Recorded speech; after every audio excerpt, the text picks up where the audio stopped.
Hai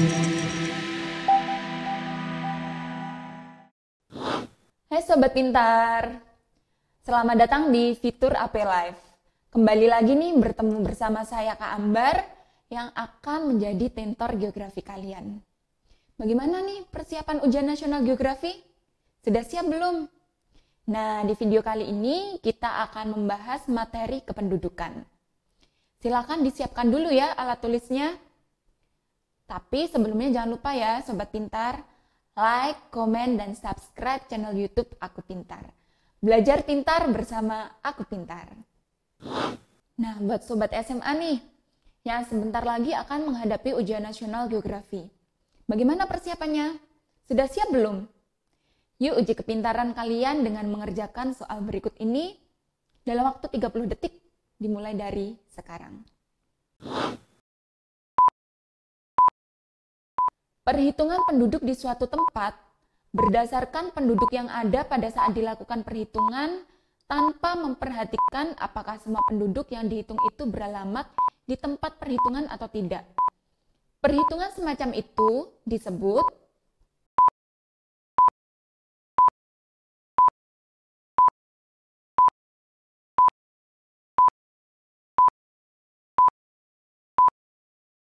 Nah, Sobat Pintar, bagaimana? Sudah selesai kan mengerjakannya? Kalau sudah selesai, yuk kita diskusikan bersama-sama. Untuk soal ini yang ditanyakan adalah tentang perhitungan penduduk. Di mana perhitungan penduduk ini berkaitan dengan sensus, Sobat Pintar. Jadi yang dimaksud sensus di sini adalah kegiatan menghitung jumlah penduduk.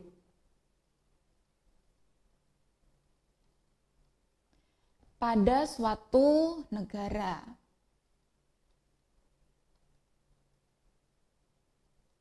Nah, Sobat Pintar, untuk sensus penduduk ini dilaksanakan setiap berapa tahun sekali sih gitu ya? Dilaksanakan setiap 10 tahun sekali gitu.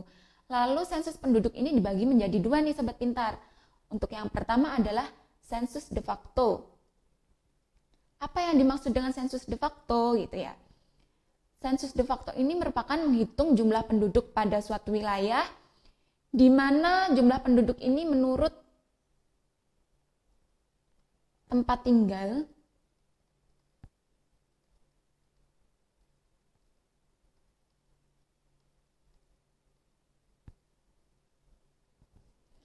mereka pada saat sensus ya.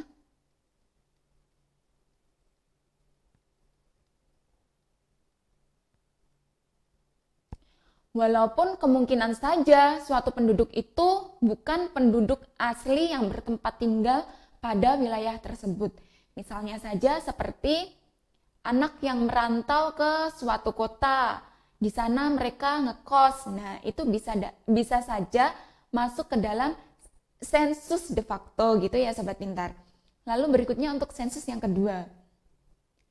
Sensus yang kedua ini yang dibahas adalah menghitung jumlah penduduk menurut tempat tinggal berdasarkan pada KTP dan KK. Nah, jadi merupakan penduduk yang benar-benar penduduk asli wilayah tersebut gitu ya. Lalu untuk soal ini yang ditanyakan adalah suatu tempat berdasarkan penduduk yang ada pada saat dilakukan perhitungan. Jadi ketika dilakukan sensus, penduduk itu ada di tempat itu. Jadi untuk jawaban yang cocok adalah jawaban B ya Sobat Pintar. Bagaimana? Kalau sudah selesai dengan soal ini, yuk kita lanjutkan ke soal berikutnya. Sobat Pintar, di soal kali ini kita akan membahas tentang permasalahan kependudukan. Silakan dikerjakan dulu dalam waktu 30 detik dimulai dari sekarang.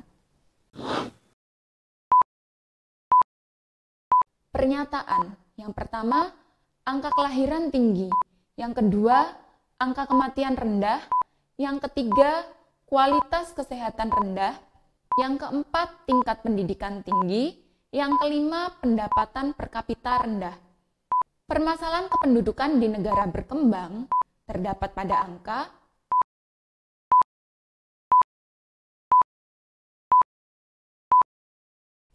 Nah, Sobat Pintar, bagaimana? Sudah selesai? Kalau sudah selesai, mari kita bahas bersama-sama ya. Untuk soal ini yang ditanyakan tentang permasalahan kependudukan. Jadi permasalahan kependudukan itu terdapat dua jenis. Yang pertama, permasalahan kependudukan secara kuantitatif. Misalnya saja, sini saya catatkan ya.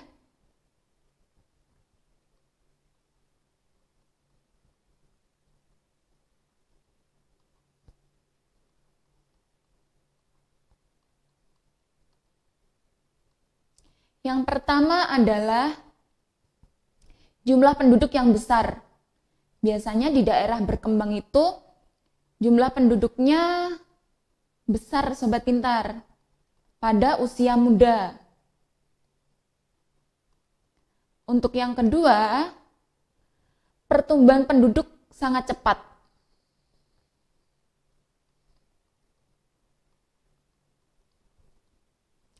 Lalu yang ketiga adalah persebaran penduduknya tidak merata.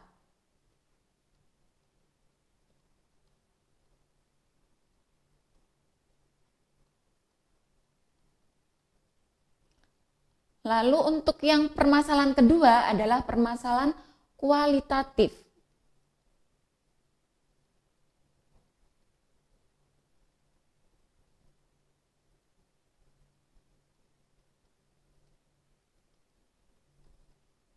Nah, ini yang pertama ya. Lalu ini yang kedua. Untuk permasalahan kualitatif ini Sobat Pintar, yang pertama adalah tingkat kesehatan penduduk.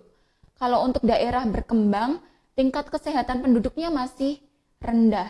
Tingkat kesehatan ya. Lalu untuk yang kedua adalah tingkat pendidikan.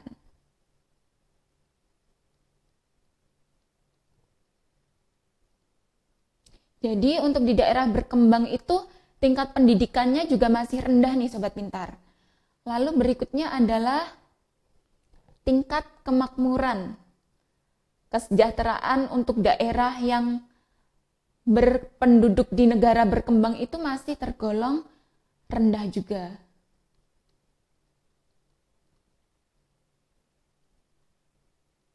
Jadi di sini dari dua jenis permasalahan ini mari kita cari pada pernyataannya ya. Untuk yang pertama, angka kelahiran tinggi. Ini termasuk dalam permasalahan kuantitatif.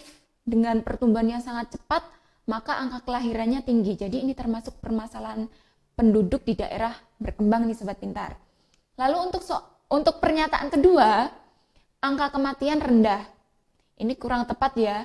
Berarti kalau angka kematian rendah ini berkaitan dengan kesehatan, berarti tingkat kesehatannya tinggi gitu ya Sobat Pintar. Lalu untuk yang pernyataan ketiga, kualitas kesehatan rendah. Benar. Tadi termasuk pada permasalahan kualitatif ya. Lalu untuk yang keempat, tingkat pendidikan tinggi. Ini kurang tepat. Tingkat pendidikannya rendah, tergolong rendah untuk wilayah negara berkembang. Lalu untuk yang kelima, pendapatan per kapita rendah. Ini berkaitan dengan tingkat kemakmuran atau tingkat kesejahteraan penduduknya. Jadi untuk jawaban yang paling tepat terdapat pada poin 1, 3, dan 5. Pada pilihan C, Sobat Pintar. Bagaimana? Dengan jawaban kalian pasti banyak yang benar kan? Oke, kalau sudah selesai, kita lanjut ke pembahasan soal berikutnya. Nah, Sobat Pintar, kita akan membahas kisi-kisi kependudukan tentang piramida penduduk ya.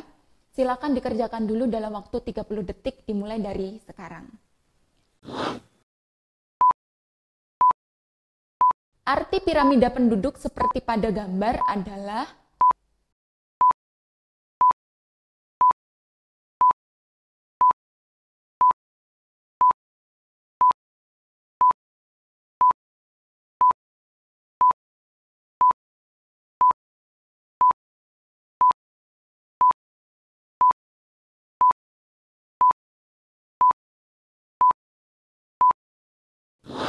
Nah, Sobat Pintar, bagaimana? Sudah selesai?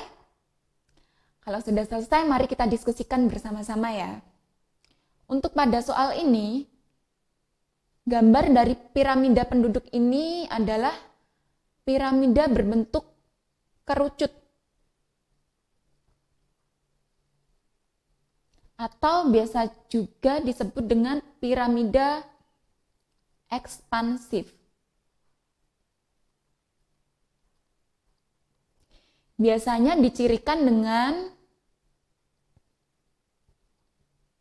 jumlah penduduk yang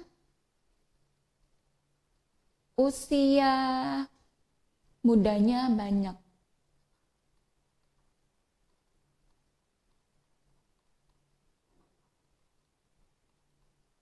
Biasanya untuk piramida berbentuk kerucut atau ekspansif ini Sobat Pintar itu biasanya berada pada suatu negara berkembang. Misalnya saja seperti Indonesia, Malaysia, Thailand, dan lain sebagainya. Lalu ada lagi nih Sobat Pintar, bentuk piramida kedua. Iya, di sini ini piramida yang pertama, lalu untuk piramida berikutnya namanya adalah piramida stasioner.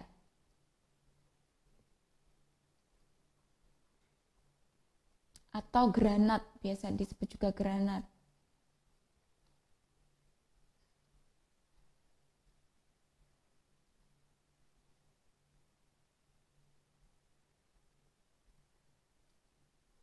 Ini untuk jenis kelamin laki-laki, perempuan, usia antara 0 sampai 14 tahun.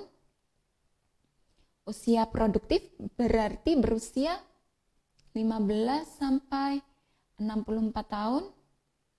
Dan lebih dari 65 tahun. Cirinya adalah jumlah penduduk dewasa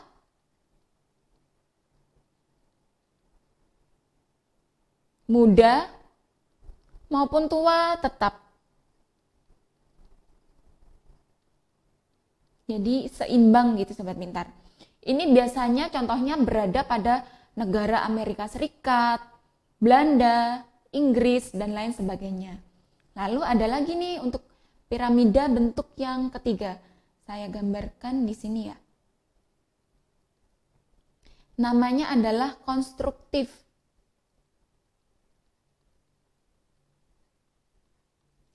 Atau biasanya disebut juga dengan batu nisan. Karena bentuknya seperti batu nisan. Gambarnya seperti ini nih Sobat Pintar. Oh, saya hapus dulu, kurang rapi.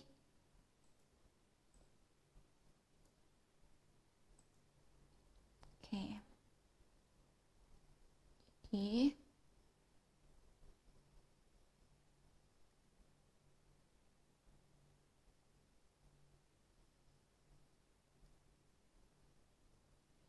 ini untuk laki-laki, perempuan, penduduk usia 0 sampai 14 tahun, 15 sampai 64, dan lebih dari 65 tahun. Ini cirinya tingkat kelahirannya lebih rendah dibandingkan kematian.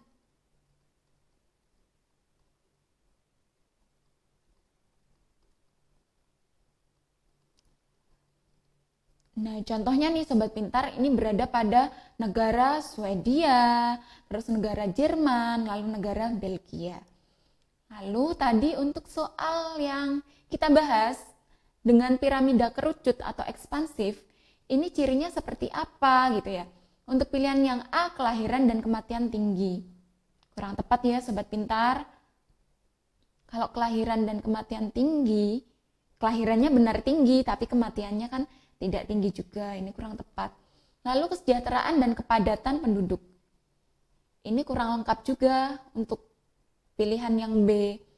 Lalu yang C, tenaga kerja dan usia produktif berkurang. Kurang tepat juga ya Sobat Pintar. Lalu untuk yang D, pertumbuhan penduduk kecil dan migrasi tinggi. Tadi kan untuk bentuk kerucut atau ekspansif tadi kan pertumbuhan penduduknya meningkat ya. Jadi untuk pertumbuhan penduduk kecil kurang tepat. Lalu untuk pilihan yang E, kuantitas penduduk meningkat. Jadi yang paling tepat adalah pilihan E. Bagaimana Sobat Pintar? Mudah kan? Sobat Pintar, kita sudah sampai pada soal di mana membahas tentang pertumbuhan penduduk. Silakan dikerjakan dulu dalam waktu 30 detik, dimulai dari sekarang.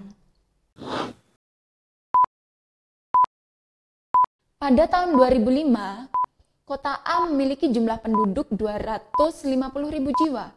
Kemudian, hasil sensus penduduk tahun 2015, jumlah penduduk Kota A bertambah menjadi 295.000. Dengan demikian, angka pertumbuhan penduduk Kota A per tahunnya adalah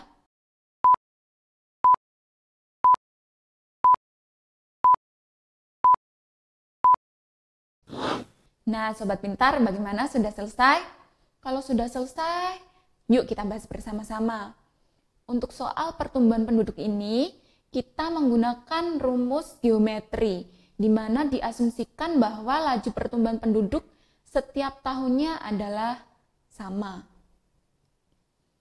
Jadi, untuk rumus pertumbuhan penduduk geometri, kita tulis dulu apa aja sih yang diketahui gitu ya. Jadi di sini diketahui adalah jumlah penduduk awal tahun. Jumlah penduduk awal tahun itu biasanya P0. Berapa tadi jumlahnya? 250.000 jiwa. Lalu untuk jumlah penduduk akhir tahun atau biasa disebut PT, berapa jumlahnya? 295.000 jiwa.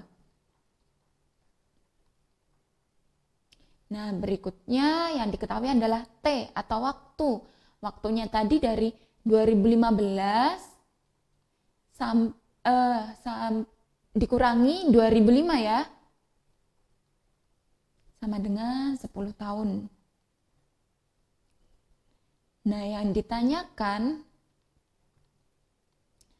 angka pertumbuhan penduduk Kota A atau laju pertumbuhan penduduknya biasanya disebut dengan R. Nah, kita jawab nih Sobat Pintar di sini ya. Untuk rumus pertumbuhan penduduk geometri adalah di sini PT sama dengan P0 kita kalikan dengan 1 ditambah R pangkat T. Ini rumusnya nih Sobat Pintar.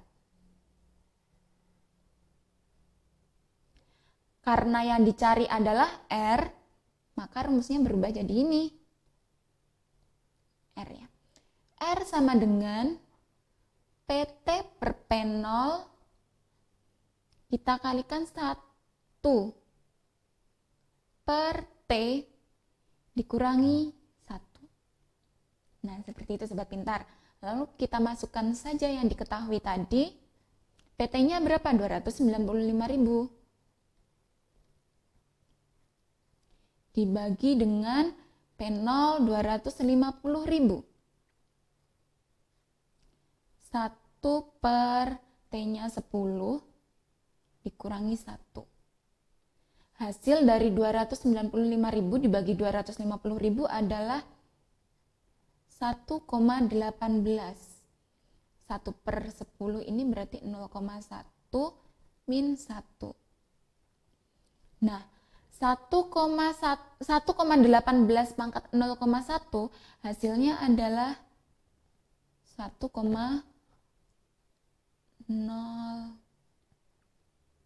dikurangi 1. Berarti 0,01668. Dari hasil ini Sobat Pintar, kita jadikan ke persen. Berarti kita kalikan 100%. Maka hasilnya adalah 1,66%. Sesuai dengan pilihan jawaban yang C. Bagaimana Sobat Pintar? Mudah kan? Sobat Pintar, sebelum kita lanjut ke pembahasan soal berikutnya, kalau ngomongin tentang penduduk nih, Indonesia adalah potret kumpulan kebudayaan yang bervariasi dan lengkap, di mana dengan semboyannya Bhinneka Tunggal Ika, berbeda-beda tetapi tetap satu jua. Sejarah membuktikan bahwa kebudayaan di Indonesia mampu hidup berdampingan. Menurut liputan6.com pada 16 Agustus 2018, terdapat 652 bahasa daerah di Indonesia. Untuk menetapkan sebuah bahasa daerah ada indikatornya, yakni bahasa tersebut harus digunakan lebih dari 80% individu yang tinggal pada suatu wilayah. Jika di bawah 80%, maka disebut dengan dialek. Berikut ini contoh bahasa dan dialek beberapa wilayah di daerah Indonesia.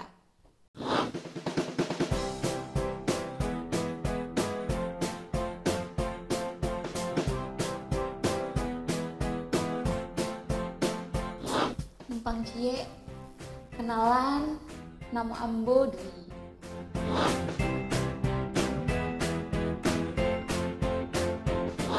Punten sadayana, nami abdi Dwi.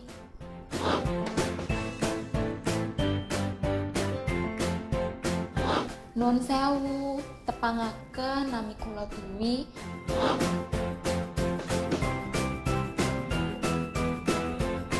Punten ngenalna arane Nyong Dwi.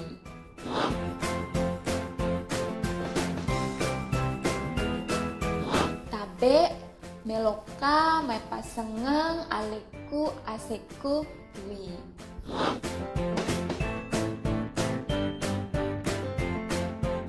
Boleh mau kenalan? Kita penama Dwi. Ngana dang?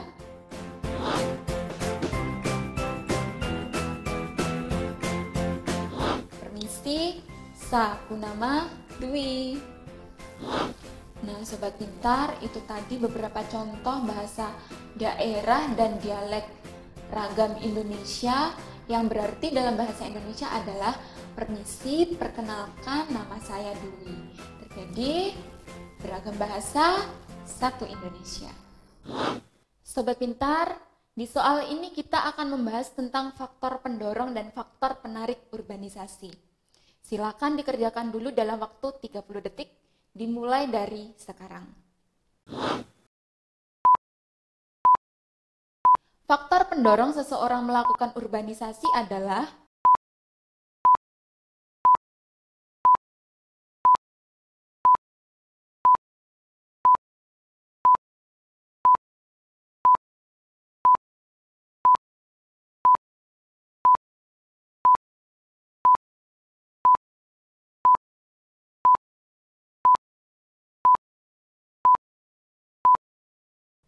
Nah, bagaimana Sobat Pintar? Sudah selesai mengerjakannya? Kalau sudah selesai, yuk kita bahas bersama-sama. Sebelumnya kakak mau tanya nih, apa sih pengertian dari urbanisasi? Yap, benar sekali. Urbanisasi itu merupakan perpindahan penduduk dari desa ke kota. Jadi dari perpindahan penduduk ini memiliki dua faktor nih Sobat Pintar. Ada faktor pendorong dan faktor penarik. Jadi yang kita bahas untuk pertama adalah faktor pendorong. Faktor pendorong ini biasanya berasal dari daerah asal atau di mana di sini adalah desa. Faktor pendorong yang pertama itu biasanya berkaitan dengan lapangan pekerjaan. Lapangan pekerjaan di desa lebih sempit daripada di kota. Lalu untuk faktor pendorong yang kedua, ini berkaitan dengan adat istiadat. Adat istiadat di sini yang dimaksudkan adalah adat istiadat yang mengekang Sobat Pintar. Lalu untuk yang ketiga, berkaitan dengan upah. Jadi di wilayah desa itu upahnya lebih rendah daripada di wilayah kota. Untuk yang keempat, ini adalah lahan pertanian. Karena maraknya pembangunan di wilayah desa, lahan pertanian semakin menyempit. Padahal masyarakat yang ada di desa mayoritas mata pencahariannya adalah sebagai petani. Jadi terdoronglah mereka untuk mencari pekerjaan lain. Lalu yang kelima adalah fasilitas. Fasilitas di wilayah desa ini kurang lengkap Sobat Pintar. Ini yang menjadi faktor pendorongnya. Untuk yang keenam, kehidupan di desa terlalu monoton. Ini anggapannya. Lalu untuk yang ketujuh, bencana alam. Adanya bencana alam. Lalu untuk faktor yang kedelapan, ini faktor yang paling menakutkan nih Sobat Pintar. Diusir dari desa.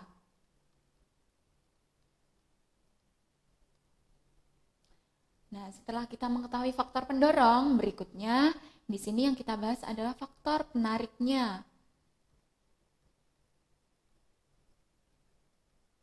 Faktor penarik ini berasal dari mana sih? Daerah yang akan dituju, yaitu kota.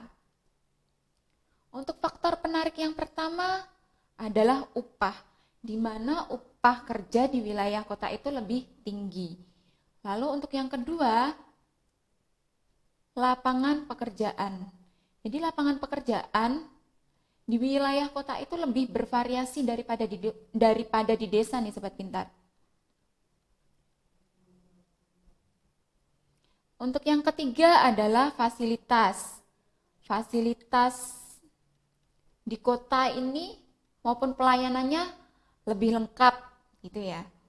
Untuk yang keempat adalah gaya hidup. Gaya hidup di sini yang dimaksudkan adalah gaya hidup bebas tanpa kekangan dari adat istiadat seperti itu. Lalu untuk yang kelima adalah sarana transportasi. Sarana transportasi di sini di wilayah kota ini kan lebih lengkap. Lalu untuk faktor penarik yang keenam adalah pendidikan. Di mana pendidikan di wilayah kota itu lebih berkualitas. Itu anggapannya ya Sobat Pintar. Lalu di sini yang pada soal ini yang ditanyakan adalah faktor pendorongnya. Jadi dari pilihan jawaban soal ini mana sih yang termasuk faktor pendorong gitu? Untuk pilihan jawaban yang A, banyak lapangan pekerjaan di perkotaan. Ini merupakan faktor penarik, jadi kurang tepat ya Sobat Pintar. Untuk pilihan B, tingginya upah kerja di perkotaan. Ini kurang tepat juga karena termasuk faktor penarik.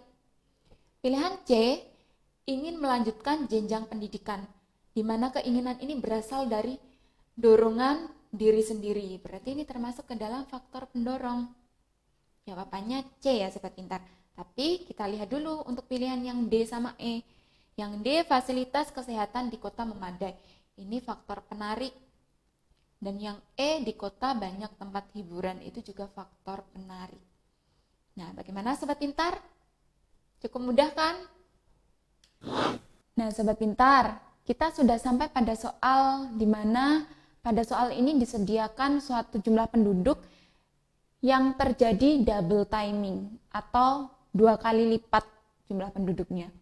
Silakan dikerjakan dulu dalam waktu 30 detik, dimulai dari sekarang. Pada akhir tahun 2010, penduduk kota Z berjumlah 350.000 jiwa. Jika rata-rata pertumbuhan penduduk 2,2% per tahun, maka jumlah penduduk kota Z akan menjadi 700.000 jiwa pada sekitar tahun .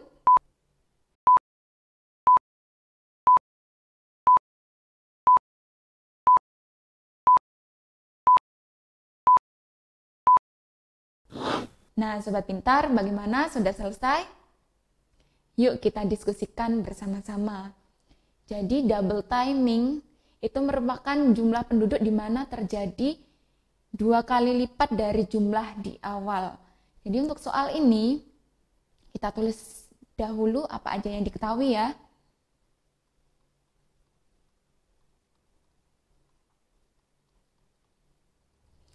Yang diketahui adalah jumlah penduduk Z pada awal tahun atau tahun 2010 sejumlah 350.000 jiwa. Nah, untuk waktu awalnya atau T0-nya adalah 2010 ya Sobat Pintar. Lalu jumlah penduduk pada tahun T 700.000 jiwa. Nah, dari Z0 ke ZT berarti Z0 2 kali lipatnya, sehingga mendapat ZT gitu kan. Itulah yang dimaksud dari double timing. Lalu yang ditanyakan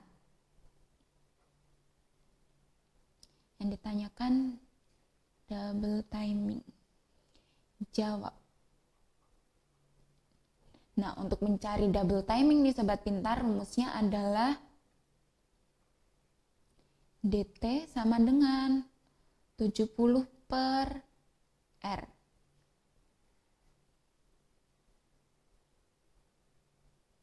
Di mana keterangannya 70 ini merupakan konstanta dari umur.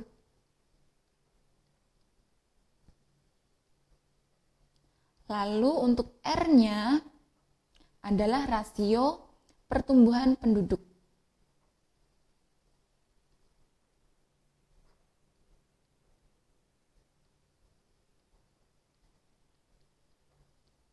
Oh iya, R-nya tadi belum kita tulis ya Sobat Pintar. Oke, R-nya kita tulis di sini. R sama dengan 2,2%. Lalu kita hitung. DT sama dengan 70 per rasionya adalah 2,2. Sama dengan hasilnya 31,8. Atau bisa kita bulatkan menjadi 32. Untuk mengetahui tahun yang ditanyakan, tahun DT, berarti tahun awal kita tambahkan, tahun awal tadi kan 2010 nih, kita tambahkan jumlah dari ini 32. Berarti 2042. Yang cocok dengan pilihan jawaban A. Bagaimana Sobat Pintar? Geografi itu cukup mudah kan? Oke, kalau begitu kita lanjut ke pembahasan soal berikutnya. Nah Sobat Pintar, di soal kali ini kita akan membahas tentang mobilitas penduduk ala Pak Ahmad. Silakan dikerjakan dulu dalam waktu 30 detik dimulai dari sekarang. Sejak lahir hingga dewasa, Pak Ahmad tinggal di kota besar. Tetapi sejak menikah dengan Ibu Sri yang orang desa, beliau lebih memilih tinggal di desa bersama istrinya. Mobilitas penduduk ala Pak Ahmad dikenal dengan istilah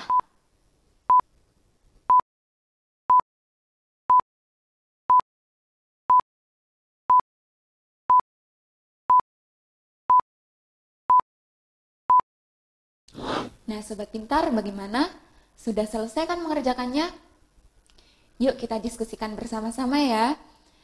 Untuk soal tentang mobilitas penduduk ini dikenal beberapa istilah. Untuk pilihan yang pertama, untuk pilihan A ini dikenal dengan migrasi. Migrasi ini apa sih? Nah, migrasi itu merupakan perpindahan penduduk nih Sobat Pintar. Perpindahan penduduk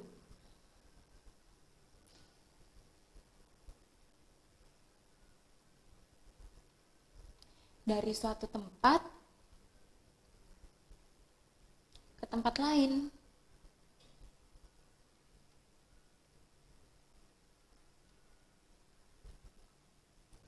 Ke tempat lain gitu ya.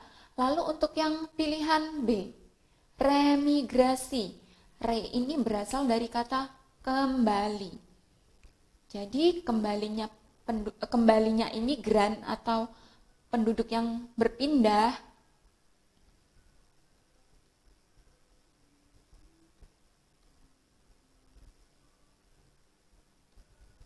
ke negara asalnya nih Sobat.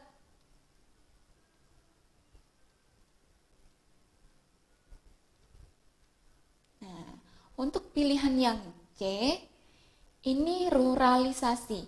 Rural berarti adalah desa. Jadi artinya ini adalah perpindahan penduduk dari suatu kota untuk berpindah ke desa dengan tujuan menetap di desa, seperti itu untuk yang pilihan C. Lalu untuk pilihan yang D. Untuk pilihan yang D ini artinya adalah pewarganegaraan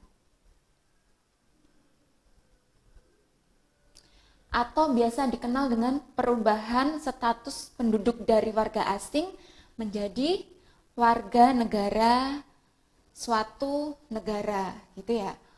Lalu untuk yang E, komuter. Komuter ini biasanya dikenal juga dengan istilah ngelaju, sobat pintar.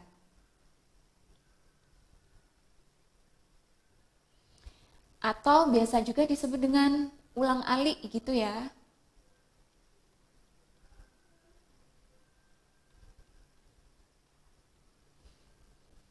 Kenapa sih kok disebut ulang-alik?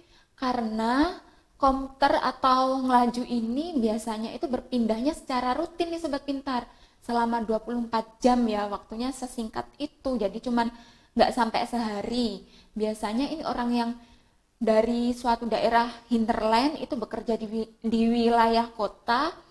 Lalu berikutnya ketika pekerjaannya sudah selesai, mereka kembali lagi ke asalnya gitu. Jadi waktunya tidak sampai lebih dari 24 jam. Jadi untuk soal ini yang ditanyakan tadi kan Pak Ahmad. Awalnya kan tinggal di kota besar kan ya. Kemudian setelah menikah, Ibu Sri ini asalnya kan dari desa. Pak Ahmadnya memilih tinggal di desa bersama istrinya. Jadi ini merupakan peristiwa apa sih? Peristiwa ruralisasi. Nah, begitu sobat pintar. Bagaimana? Nah, sobat pintar, itu tadi pembahasan kisi-kisi ujian nasional geografi materi kependudukan. Apabila kalian masih punya pertanyaan, masih bingung dan kurang paham, silahkan komen di bawah ya. Semoga bermanfaat untuk kalian. Sampai jumpa di video berikutnya. Bye!